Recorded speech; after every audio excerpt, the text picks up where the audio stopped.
Just looking at the lineup for the February issue of the Mover magazine, I think I've spoiled you a bit.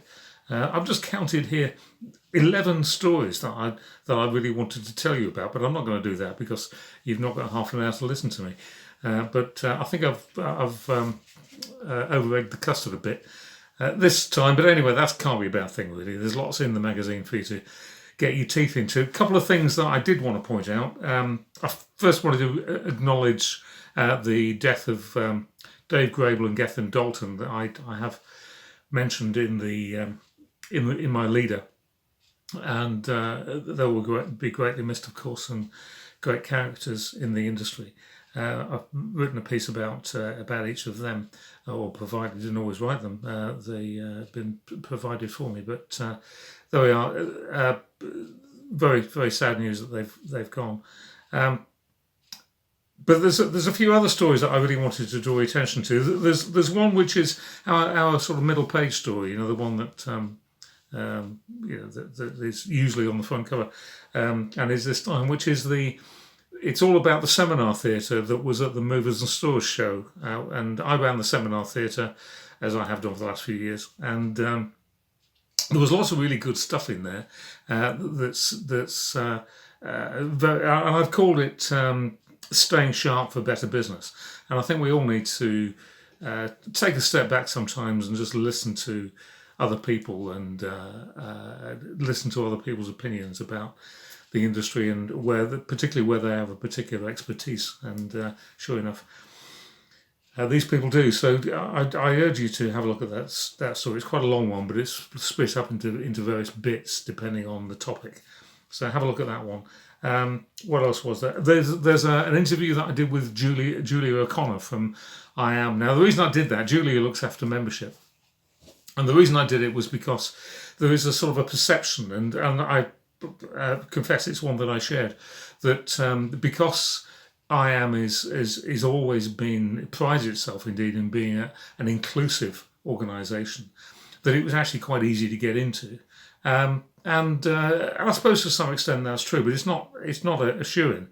And Julia explained to me what the membership criteria are for membership of I Am, and it's not as straightforward as you might think it is.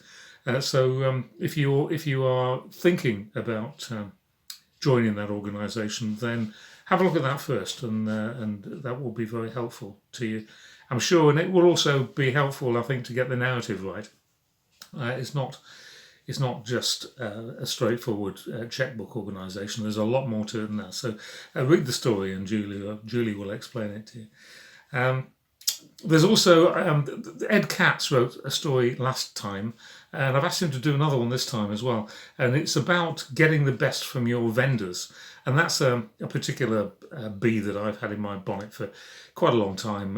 Where I think a lot of companies exploit, for lack of a better word, their vendors, and then complain when they don't always respond as they might do in a crisis.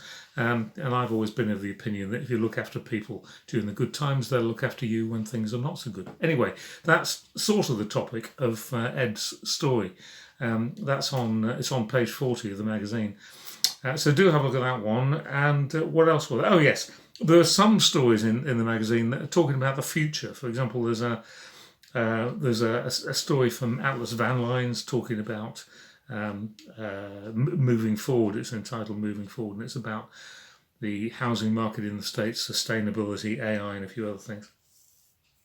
And there is a sort of prospects for the future story from KPMG, which I thought you'd be interested in.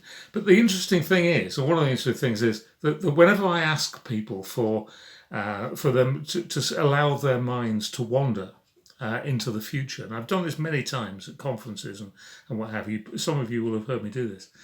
Ask people for their minds to wander into the future.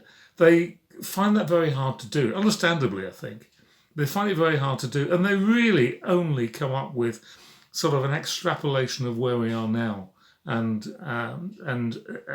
really don't look very far into the future at all. And I think they don't let their minds expand to think what the future might look like.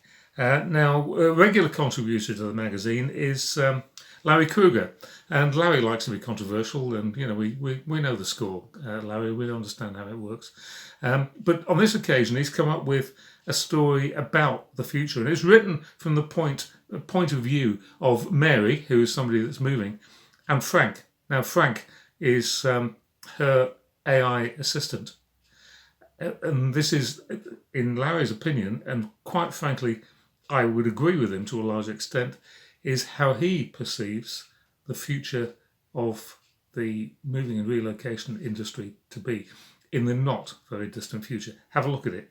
I think there's, yes, of course, it's written in a light-hearted way, but I think there's an awful lot of truth in that. It's on page 24. Have a look anyway. I hope you enjoy reading the magazine, as always, and I'll catch you next time.